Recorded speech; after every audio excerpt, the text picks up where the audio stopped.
जी नमस्कार, मैं हूं प्रज्ञा रश्मि और स्वागत है आप सभी का हमारे YouTube चैनल हिंदी ज्ञान वाहिनी पर। मुंशी प्रेमचंद की सर्वश्रेष्ठ कहानियों की श्रृंखला में आज हम लेकर के आए हैं उनकी अगली कहानी चकमा। तो आइए सुनते हैं हमारे यहाँ स्वतंत्रता संग्राम से प्रेरित कहानी चकमा, जो स्वदेशी वस्त्रों के आंदोलन से संबंधित है। सेठ चंदूमल जब अपनी दुकान और गोदाम में भरे हुए माल को देखते तो मुंह से ठंडी सांस निकल जाती। यह माल कैसे बिकेगा? बैंक का सूद बढ़ रहा है, दुकान का किराया चढ़ रहा है, कर्मचारियों का वेतन बाकी पड़ता जाता है। ये सभी रकमें गांठ से देनी पड़ेंगी। अगर कुछ दिन यही हाल रहा तो दिवाले के सिवा और किसी तरह जान न बचेगी। तिस पर भी धरने वाले नित्य सिर पर शैतान की तरह सवार रहते हैं। सेठ चंदूमल की दुकान चांदनी चौक दिल्ली में थी। मुफस्सिल में भी कई दुकानें थीं। जब शहर कांग्रेस कमेटी ने उनसे बिलायती कपड़े की खरीद और बिक्री के विषय में प्रतीक्षा करानी चाहिए तो उन्होंने कुछ ध्यान न दिया। बाजार के कई आढ़तियों ने उनकी देखा देखी प्रतिज्ञा पत्र पर हस्ताक्षर करने से इनकार कर दिया। चंदूमल को जो नेतृत्व कभी न नसीब हुआ था, वह इस अवसर पर बिना हाथ पैर हिलाए ही मिल गया। वे सरकार के खैर ख्वाह थे।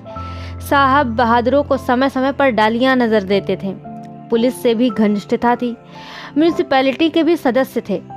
कांग्रेस के व्यापारिक कार्यक्रम का विरोध करके अमन सभा के कोषाध्यक्ष बन बैठे। यह इसी खैर ख्वाही की बरकत थी। युवराज का स्वागत करने के लिए अधिकारियों ने उनसे 25,000 के कपड़े खरीदे। ऐसा सामर्थी पुरुष कांग्रेस से क्यों डरे? कांग्रेस है किस खेत की मूली? पुलिस वालों ने भी बढ़ावा दिया। मुआहिदे पर हरगिज दस्तखत न कीजिएगा, देखें ये लोग क्या करते हैं। एक एक को जेल न भिजवा दिया तो कहिएगा। लाला जी के हौसले बढ़े। उन्होंने कांग्रेस से लड़ने की ठान ली। उसी के फलस्वरूप 3 महीनों से उनकी दुकान पर प्रातः 9 बजे से रात तक पहरा रहता था। पुलिस दलों ने उनकी दुकान पर वॉलंटियरों को कई बार गालियां दी, कई बार पीटा। खुद सेठ जी ने भी कई बार उन पर बाण चलाए, परंतु पहरे वाले किसी तरह टलते न थे।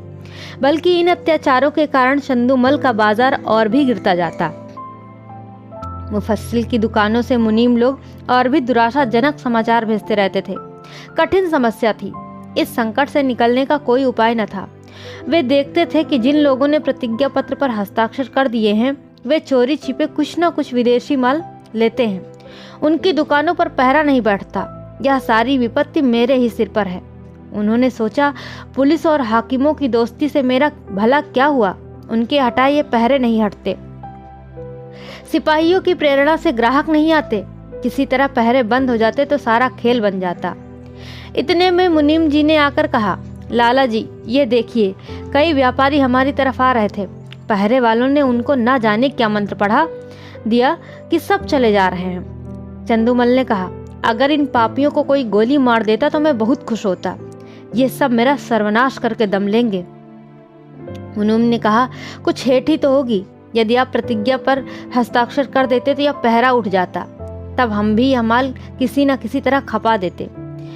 चंदूमल ने कहा, मन में तो मेरे भी यही बात आती है, पर सोचो अपमान कितना होगा।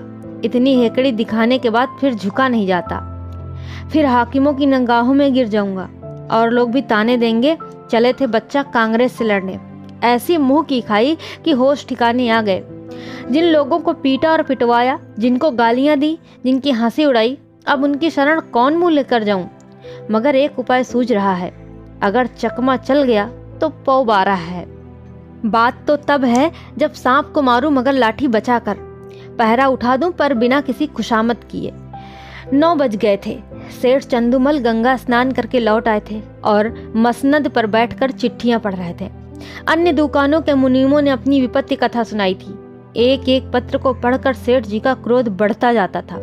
इतने में 2 वॉलंटियर गाड़ियां लिए हुए उनकी दुकान के सामने आकर खड़े हो गए।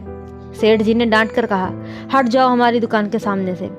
एक वॉलंटियर ने उत्तर दिया, महाराज हम तो सड़क पर हैं, क्या यहाँ से भी चले जाएं? सेठ जी ने कहा, मैं तुम्हारी सूरत नहीं देखना चाहता। वॉलंटियर ने कहा, तो आप कांग्रेस कमेटी को लिखिए, हमको तो वहां से यहाँ खड़े रहकर पहरा देने का हुक्म मिला है। एक कांस्टेबल ने आकर कहा, क्या है सेठ जी, यह लौंडा क्या डराता है? चंदूमल बोले, मैं कहता हूँ कि दुकान के सामने से हट जाओ, पर यह कहता है कि ना हटेंगे ना हटेंगे, जरा इसकी जबरदस्ती तो देखो। कांस्टेबल ने वॉलंटियरों से कहा, तुम दोनों यहाँ से जाते हो कि आकर गर्दन नापूं? वॉलंटियर ने कहा, हम सड़क पर खड़े हैं, कोई दुकान पर नहीं। कांस्टेबल का अभीष्ट अपनी कारगुजारी दिखाना था। यह सेठ जी को खुश करके कुछ इनाम इकराम भी लेना चाहता था। उसने वॉलंटियरों को अपशब्द कहे और उन्होंने उसकी कुछ परवाह न की तो एक वॉलंटियर को इतने जोर से धक्का दिया कि वह बेचारा मुंह के बल जमीन पर गिर पड़ा। कई वॉलंटियर इधर से उधर आकर जमा हो गए, कई सिपाही भी आ पहुंचे। दर्शक वृंद को ऐसी घटनाओं में मजा आता ही है। उनकी भी भीड़ लग गई। किसी ने हाँक लगाई, महात्मा गांधी की जय, औरों ने भी उसके सुर में सुर मिलाया। देखते देखते एक जन समूह एकत्रित हो गया। एक दर्शक ने कहा, क्या है लाला चंदूमल, अपनी दुकान के सामने इन गरीबों की दुर्गति करा रहे हो और तुम्हें जरा भी लज्जा नहीं आती? भगवान का कुछ डर है भी या नहीं? सेठ जी ने कहा, मुझसे कसम ले लो जो मैंने किसी सिपाही से कुछ भी कहा हो। ये लोग अनायास बेचारों के पीछे पड़ गए, मुझे सेत में बदनाम करते हैं। एक सिपाही आकर बोला, लाला जी, आपने ही तो कहा था कि ये दोनों वॉलंटियर मेरे ग्राहकों को छेड़ रहे हैं और अब आप निकले जाते हैं। चंदूमल ने कहा, बिल्कुल झूठ, सरासर झूठ, 16 आनो झूठ। तुम लोग अपनी कारगुजारी की धुन में इनसे उलझ पड़े। यह बेचारे तो दुकान से बहुत दूर खड़े थे, ना किसी से बोलते थे ना चालते थे। तुमने जबरदस्ती ही इन्हें गर्दनी देनी शुरू की। मुझे अपना सौदा बेचना है कि किसी से लड़ना है?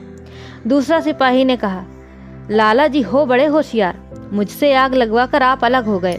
तुम न कहते तो हमें क्या पड़ी थी कि इन लोगों को धक्के देते। दरोगा जी ने भी हमको ताकीद कर दी थी कि सेठ चंदूमल की दुकान का विशेष ध्यान रखना, वहाँ कोई वॉलंटियर न आए। तब हम लोग आए थे। तुम फरियाद न करते तो दारोगा जी हमारी तैनाती ही क्यों करते? चंदूमल ने कहा, दारोगा जी को अपनी कारगुजारी दिखानी होगी, मैं उनके पास क्यों फरियाद करने जाता? सभी लोग कांग्रेस के दुश्मन हो रहे हैं, थाने वाले तो उनके नाम से ही जलते हैं। क्या मैं शिकायत करता तभी तुम्हारी तैनाती करते? इतने में किसी ने थाने में इत्तिला दी कि चंदूमल की दुकान पर कांस्टेबलों और वॉलंटियरों में मारपीट हो गई। कांग्रेस के दफ्तर में भी खबर पहुंची। जरा देर में सशस्त्र पुलिस के थानेदार और इंस्पेक्टर साहब आ पहुंचे। उधर कांग्रेस के कर्मचारी भी दल बल सहित दौड़े। समूह और बढ़ा, बार बार जयकार की ध्वनि उठने लगी। कांग्रेस और पुलिस के नेताओं में वाद विवाद होने लगा। परिणाम यह हुआ कि पुलिस वालों ने दोनों को हिरासत में लिया और थाने की ओर चले। पुलिस अधिकारियों के जाने के बाद सेठ जी ने कांग्रेस के प्रधान से कहा, आज मुझे मालूम हुआ कि ये लोग वॉलंटियरों पर इतना घोर अत्याचार करते हैं। प्रधान ने कहा, तब तो 2 वॉलंटियरों का फंसना व्यर्थ नहीं हुआ। इस विषय में अब तो आपको कोई शंका नहीं है। हम कितने लड़ाकू, कितने द्रोही, कितने शांति भंगकारी हैं, या तो आपको खूब मालूम हो गया होगा। चंदूमल ने कहा, जी हाँ, मालूम हो गया। प्रधान ने कहा, आपकी शहादत तो अवश्य ही होगी। चंदूमल ने कहा, होगी तो मैं भी साफ साफ कह दूंगा, चाहे बने या बिगड़े। पुलिस की सख्ती अब नहीं देखी जाती। मैं भी भ्रम में पड़ा हुआ था। मंत्री ने कहा, पुलिस वाले आपको दबाएंगे बहुत। चंदूमल ने कहा, एक नहीं 100 दबाव पड़े, मैं झूठ कभी न बोलूंगा। सरकार उस दरबार में साथ न जाएगी। मंत्री ने कहा, अब तो हमारी लाज आपके हाथ में है। चंदूमल ने कहा, मुझे आप देश का द्रोही न पाएंगे। यहाँ से प्रधान और मंत्री तथा अन्य पदाधिकारी चले तो मंत्री जी ने कहा, आदमी सच्चा जान पड़ता है। प्रधान ने संदिग्ध भाव से कहा, कल तक आप ही सिद्ध हो जाएगा। शाम को इंस्पेक्टर पुलिस ने लाला चंदूमल को थाने में बुलाया और कहा, आपको शहादत देनी होगी, हम आपकी तरफ से बेफिक्र हैं। चंदूमल बोले, हाजिर हूँ। इंस्पेक्टर ने कहा, वॉलंटियरों ने कांस्टेबलों को गालियां दी।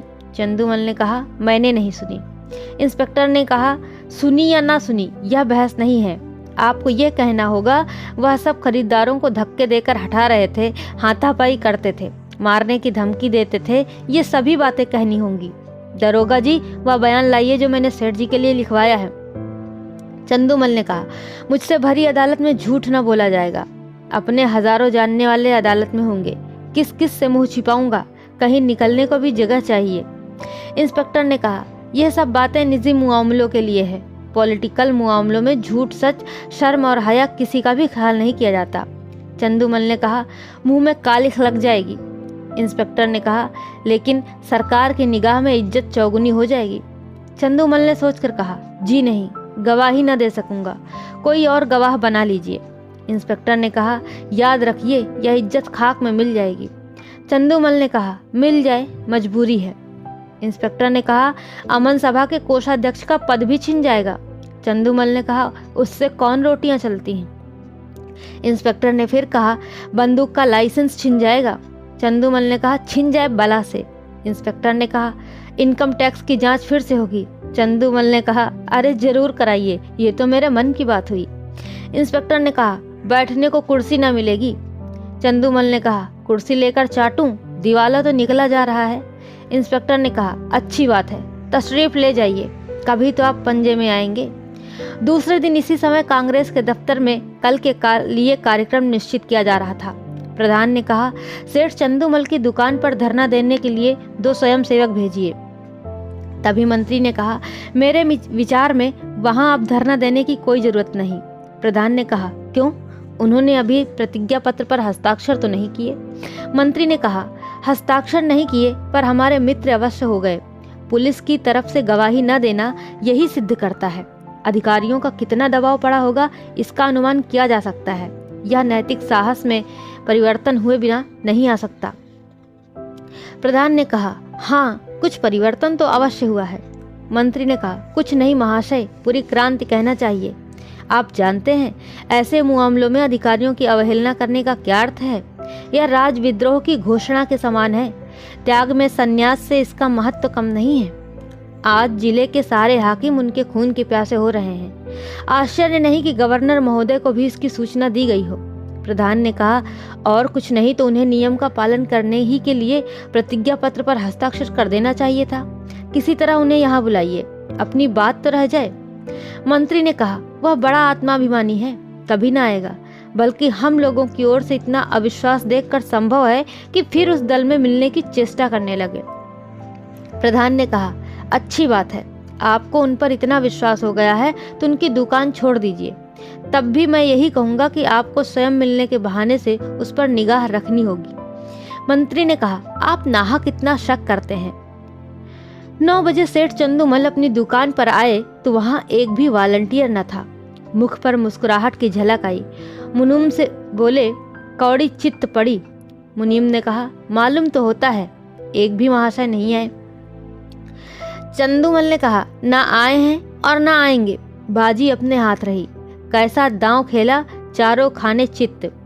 चंदूमल ने कहा, आप भी बातें करते हैं, इन्हें दोस्त बनाते कितनी देर लगती है? कहिए अभी बुलाकर जूतियां सीधी करवाऊं। टके के गुलाम हैं, ना किसी के दोस्त ना किसी के दुश्मन। सच कहिए, कैसा चकमा दिया है। मुनीम ने कहा, बस यही जी चाहता है कि आपके हाथ चूम ले। सांप भी मरा और लाठी भी न टूटी, मगर कांग्रेस वाले भी टोह में होंगे। चंदूमल ने कहा, तो मैं भी तो मौजूद हूँ। वह डाल डाल चलेंगे तो मैं पात पात चलूंगा। विलायती कपड़े की गांठ निकलवाइए और व्यापारियों को देना शुरू कीजिए। एक हटवारे में बेड़ा पार है। तो सेठ चंदूमल ने इस तरह चकमा दे करके अपना काम यानी कि अपना उल्लू सीधा कर लिया। और ये कहानी यहीं पर समाप्त होती है। आशा करते हैं आपको ज़रूर अच्छी लगी होगी। ऐसी ही बेहतरीन कहानियों को सुनने के लिए आप हमारे चैनल के साथ जुड़े रहिए। अभी तक आपने हमारे चैनल को सब्सक्राइब नहीं किया है तो कृपया हमारे चैनल को लाइक, शेयर और सब्सक्राइब करना बिल्कुल ना भूलें। बेल आइकन को जरूर प्रेस कर लें, जिससे कि आपको समय पर और सबसे पहले बेहतरीन कहानियाँ मिल सकें। बहुत बहुत धन्यवाद। नमस्कार।